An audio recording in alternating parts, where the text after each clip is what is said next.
Alors, tout ça pour vous dire que quand vous êtes dans la situation existentielle de base, c'est-à-dire qu'on a une réalité corporelle, et mon corps, s'il souffre, eh ben, c'est pas bon. S'il mange pas, je peux même pas parler. Je suis comme un légume. Donc, j'ai une réalité d'un besoin physiologique. C'est pas l'essentiel de ma vie, mais ça fait partie de mon existentiel. Et j'ai pas simplement ça, j'ai besoin de participer à quelque chose, d'avoir une appartenance. Je suis pas seul dans le monde, donc la famille, le groupe, etc. Besoin d'appartenance. Je vous décris la pyramide de Maslow. J'ai aussi besoin de reconnaissance. C'est-à-dire ce que je fais, j'ai besoin d'échange et de reconnaissance, que mon existence est aussi basée sur le regard de l'autre. Ça fait partie des problèmes existentiels. Entre parenthèses, un petit cadeau que moi j'ai reçu avec beaucoup de joie quand j'accompagnais une personne qui avait un manque de reconnaissance par rapport à sa famille, etc. Vous savez qu'est-ce qu'elle me dit? Lapsus. J'adore les lapsus. C'est quoi votre problème? Bon, j'ai un problème de ma reconnaissance. Non, reconnaissance. Au lieu de dire reconnaissance, reconnaissance. Je dis pardon, qu'est-ce que vous dites? Reconnaissance? La pauvre. Elle a compris le truc, finalement. Ça.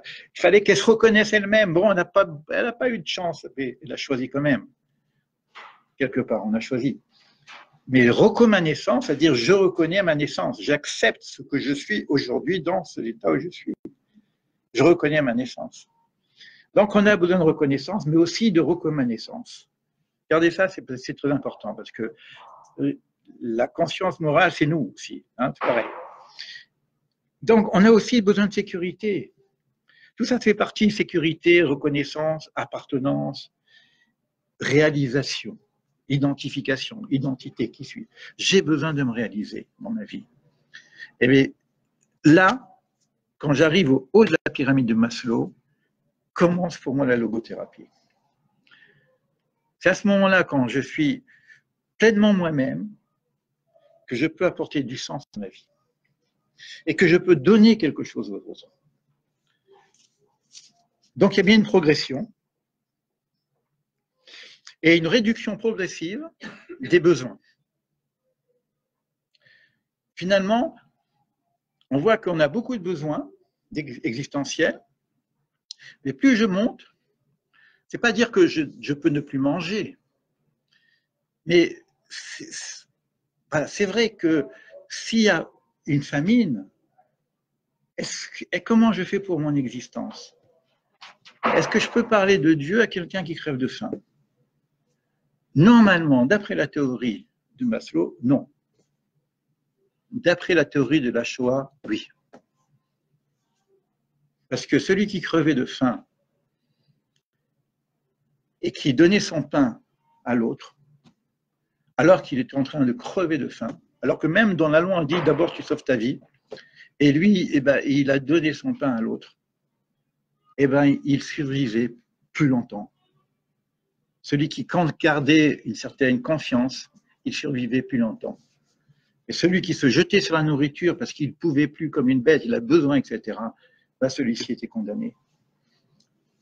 Donc ça ne veut pas dire que la hiérarchie des besoins de Maslow, c'est progressif. C'est-à-dire qu'il me faut d'abord réaliser mes besoins physiologiques pour réaliser le supérieur, etc.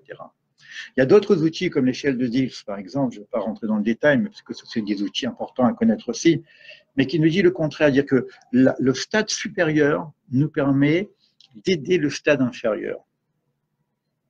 Quand j'appartiens à une certaine communauté, quand j'appartiens à une communauté de pensée, etc., ça m'aide au niveau de mes problématiques plus bas.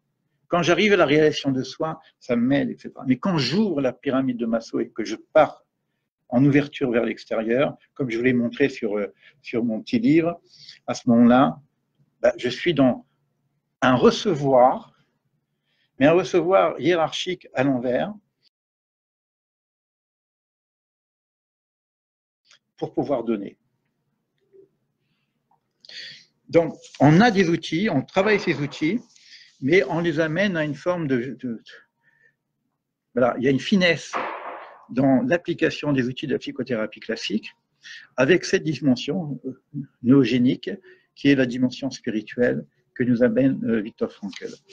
Comme je l'ai déjà dit, mais ça je l'ai dit dans l'introduction, il y a de toute façon une différence avec la dimension transpersonnelle ou même spirituelle de certaines analyses, comme même celle de Jung, etc., et celle de Viktor Frankl.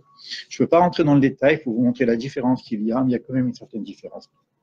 Et moi, ce que j'essaie d'apporter, c'est pour ça que je vais faire le pont avec le cours qu'on va donner tout à l'heure sur Pessah, ce que j'essaie d'apporter, c'est qu'est-ce que j'ai comme référent universel